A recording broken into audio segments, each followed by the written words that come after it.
Welcome to video lecture series on strength of material. This is the continuation of our last topic, that is analysis of bar of varying section or a bar with the section or the sizes are varying throughout the length. So let us see what is given in the numerical. A composite bar A, B, C, D is loaded as shown in figure. So let me mark value of A, B, C, D first. So let us say this is A, B, this one is C and this is D. Okay. If bar contracts by 1 mm, अगर ये बार 1 mm से इसकी length कम होती है, so del L is given, right? So we will also write down what is given. Okay, so it is given del L is equals to 1 mm. What are the stresses induced in different materials?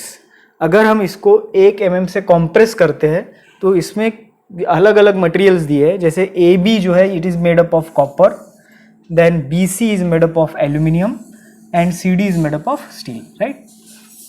तो just similar, जब हम for example ये finger है और ये finger को ऐसा bend करते हैं और अगर हम इससे ज़्यादा बेंड करते हैं तो we will feel the pain, right? This pain is because stresses are induced now, right? The finger is not made to move like this, fine, and therefore stresses are induced. Similarly, when we compress this by 1 mm, we are interested कि copper में कितने stresses develop होंगे, aluminium में कितने stresses develop होंगे और steel में कितने स्ट्रेसेस डेवलप होंगे. Similarly the numerical can be done कि अगर हम इसको 1 mm एलोंगेट करते हैं तो इसमें कितने स्ट्रेसेस डेवलप होंगे.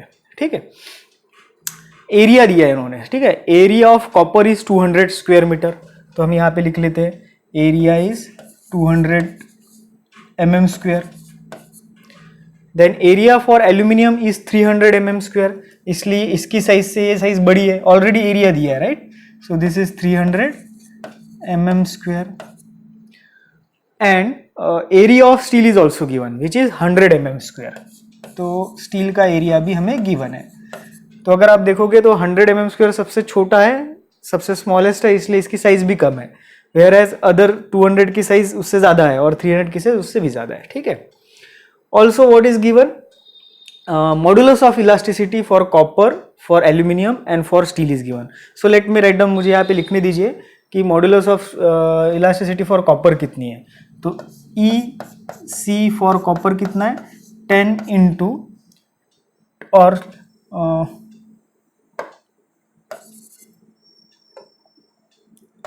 10 raised to power 11 दिया है. क्या है उसका यूनिट? न्यूटन पर मीटर स्क्वायर दिया है. ठीक है, ये हमें ध्यान में रखना है. सिमिलरली एल्यूमिनियम का कितना दिया है? एल्यूमिनियम के लिए दिया है 0.7, that is EA 0.7 into 10 raise to power 11. Fine. ES के लिए कितना दिया है? ES गिवन है 2.1 into 10 raised to power 11 newton पर metre square. Okay. Length is also given. For copper it is 100 mm, for aluminium it is 50 mm and for steel it is 75 mm. Fine. अभी हमें क्या निकालना है वो देख लेते हैं. हमें निकालना है कि what are the stresses induced in different material. तो 1 mm कंप्रेस करने से सिग्मा C कितना आएगा, सिग्मा A कितना आएगा और सिग्मा S कितना आएगा. तो अभी हम गिवन डेटा इन डिटेल में लिख लेते हैं. तो हमने पहले ये लिख लिया, अभी हम लिखेंगे सेकेंड एरियाज. सो AC 200 mm स्क्वायर है. चलो, देन एल्यूमिनियम का एरिया कितना है? 300 mm square. Okay. Then steel का एरिया कितना है? 100 mm स्क्वायर. चलो ये भी हो गया. ये तो सब mm में ही है, ये भी mm में है, 1 mm स्क्वायर 1 mm. अब हम लिख लेते हैं लेंथ थर्ड, L1 या फिर LC लिखते हैं यहाँ पे. ठीक है, LC कितना दिया है? 100 mm. देन LA कितना दिया है? 50 mm. और बाद में एल एस ये कितना गिवन है 75 mm। सिमिलरली हमें मॉडुलस ऑफ इलास्टिसिटी भी गिवन है, जैसे हमने देखा था 10⁻11, 0.7 इंटू 10⁻11 एंड 2.1 इंटू 10⁻11। लेकिन प्रॉब्लम यह है कि यहाँ पे मीटर है और इसे हमें mm में कन्वर्ट करना है। ठीक है, तो इसे हम mm में कैसे कन्वर्ट करते हैं अभी, तो इसे mm में कन्वर्ट करने के लिए मीटर का mm में कैसे कन्वर्ट होता है 10⁻3, लेकिन ये क्या है स्क्वायर है, यानी कितना हो जाएगा 10⁻6, राइट।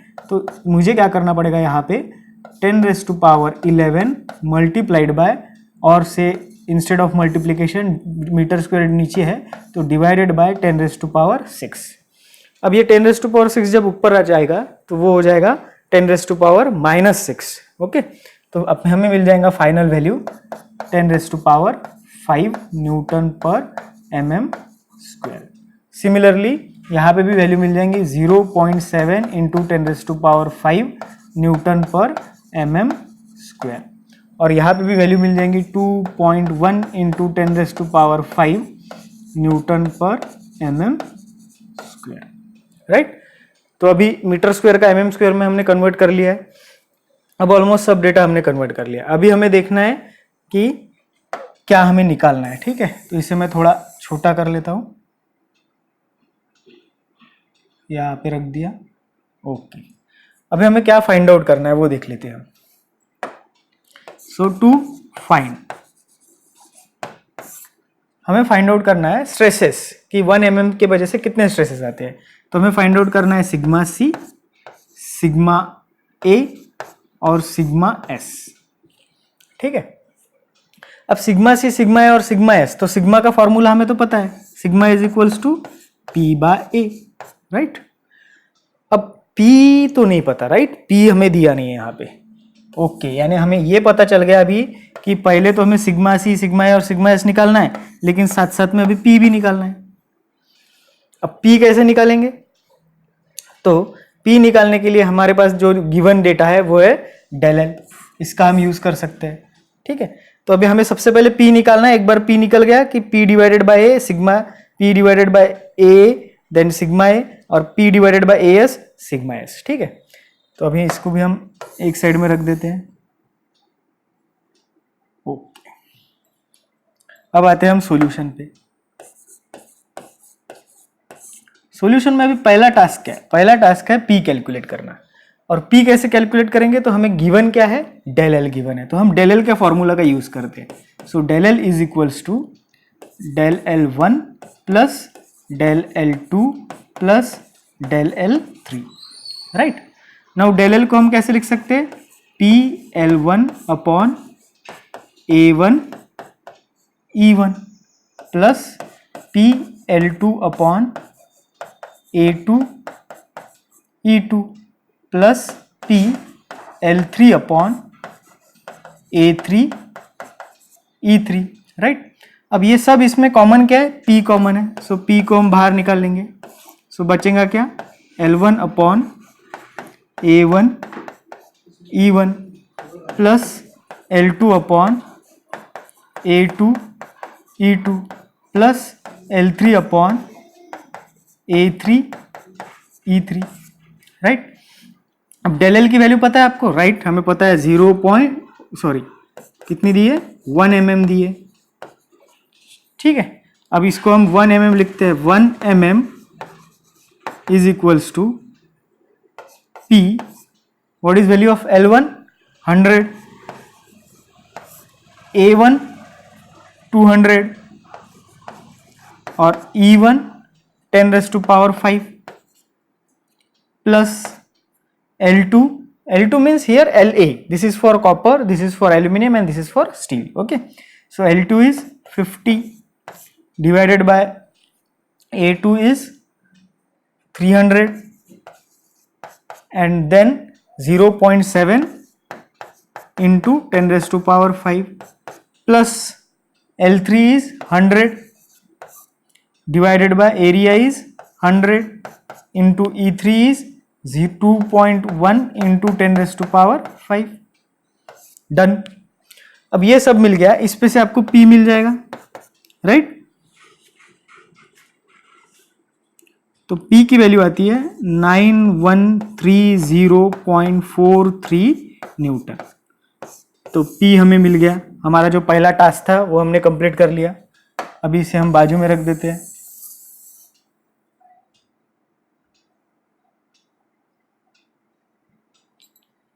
अभी हमारा नेक्स्ट टास्क है ये P का यूज करके sigma C, sigma A and sigma S calculate करना। तो चलो हम स्टार्ट करते हैं। सबसे पहले हम कैलकुलेट कर लेंगे सिग्मा C यानी स्ट्रेसेस इन कॉपर। तो ये कैसे करेंगे, लोड हमें पता है 9130.43 न्यूटन अपॉन एरिया हमें पता है कितना है 200। तो हमें सिग्मा C मिल जाएगा, सिग्मा C आएगा 46.65 न्यूटन पर mm²। और क्या लगता है आपको, ये कॉम्प्रेसिव रहेगा या टेंसिल रहेगा? जैसे हम इसको कॉम्प्रेस कर रहे हैं तो ये कैसा रहेगा, कॉम्प्रेसिव रहेगा। चलो सिग्मा C हो गया हमारा कैलकुलेट। नेक्स्ट हम कैलकुलेट करते हैं सिग्मा A।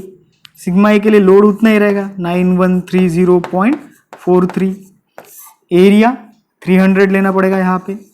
तो हमारा सिग्मा A आ जाएगा 30.43 न्यूटन पर mm²।